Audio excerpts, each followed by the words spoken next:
Welcome to Autofaze. On this video, it's all about everything that's wrong with our K-Series swapped inside.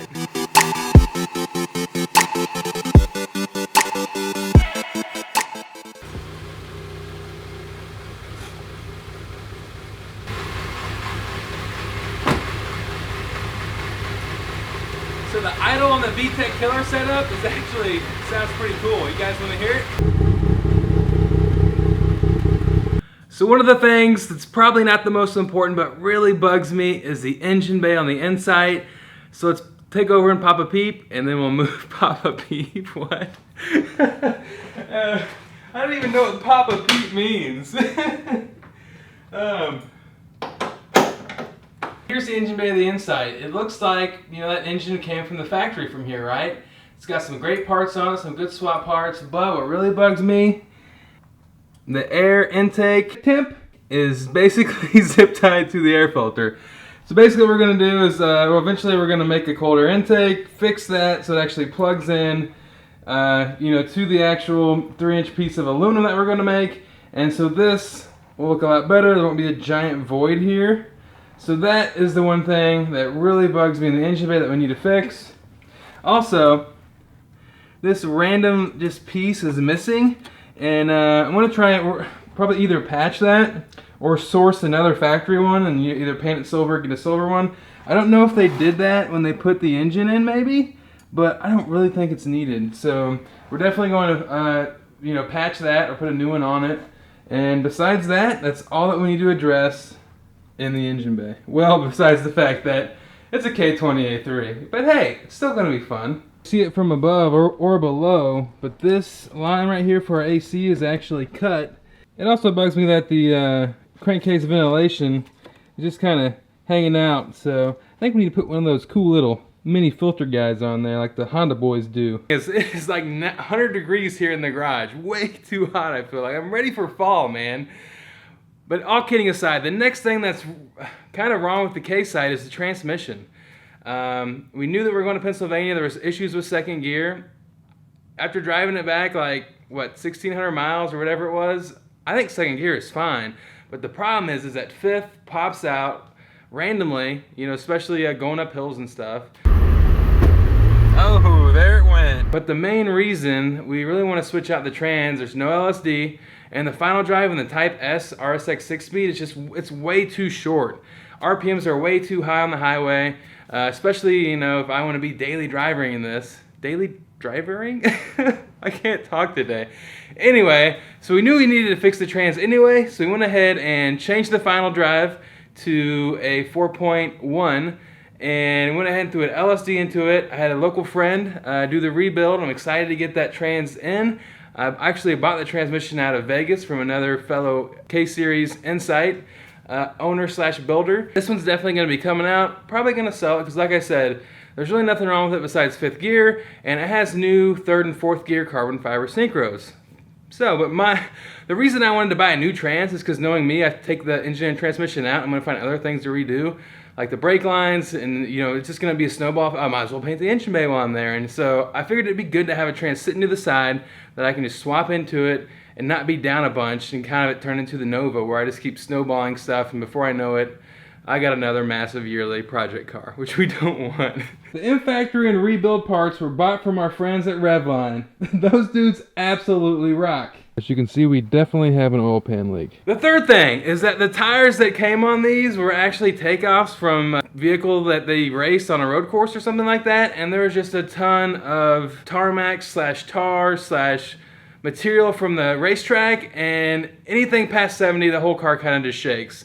And I'll show you how bad they really are, but until I do that, the main reason I wanted to, you know, kind of tell you guys about that is because I bought some sleeper wheels. Pretty excited about it. All right, check this out. This is a 4-lug Canadian, let me back up, Canadian fit wheel from Canada. I think it's gonna give the perfect sleeper hybrid look this car is gonna need. People that are on the highway are not even gonna know that this thing makes VTEC killer setup. How much does it make? Should we find out? Hey, if I get 10 likes on this, maybe we'll put a K24A2 in it. Can those likes all be from myself? Maybe. Anyway. go doing anything crazy. I definitely want to throw this thing on the dyno and see what it makes. I've been reading some things online. Some people say between 170 to 190. Personally, to me, it feels a tad slow, but in this chassis, it's still a ton of fun. So let's throw these new wheels and tires on, and then I'll tell you the other couple things that need to be addressed before this can be daily driver / fun toy status. So I got these things a while back. Basically, this car, if you're not familiar with the insides, they're all aluminum. And to jack these up, I didn't want to damage the jack up points. So I got these little aluminum, I don't know what you call these things, little aluminum jack point, attachments that I can throw on my floor jack. And, it's a magnetized. I mean, check it out. It's probably not going to focus. Yeah, pretty cool. Anyway, these are on Amazon, and I'm stoked to see if they work. It's gonna work out pretty good.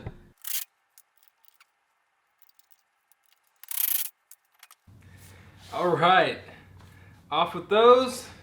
Let's throw this guy on.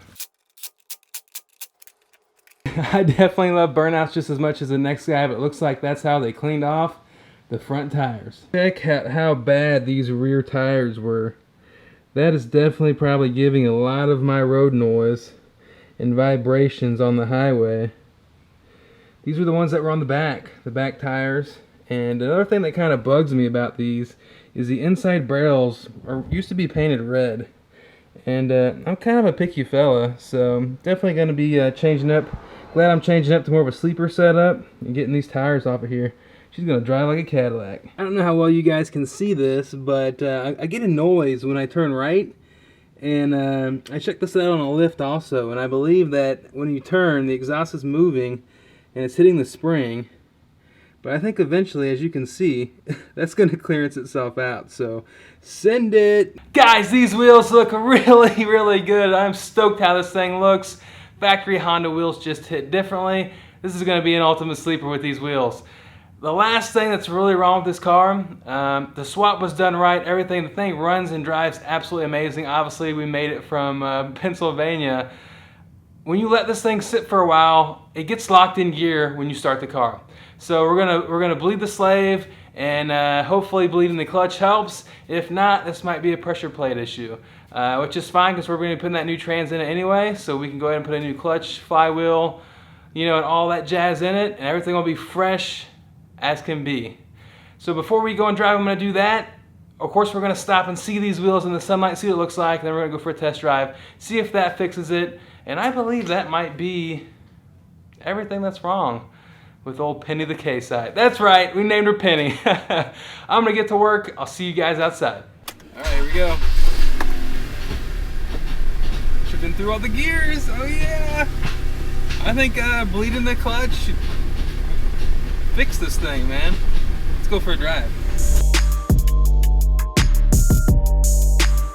Holy cow, this thing drives so much better. Small thing I'm probably gonna change. I want to put the scan gauge right here, right behind the steering wheel versus being over here, because the tack isn't 100% spot on the factory tack, and having to glance over to the scan gauge to get precise shifts.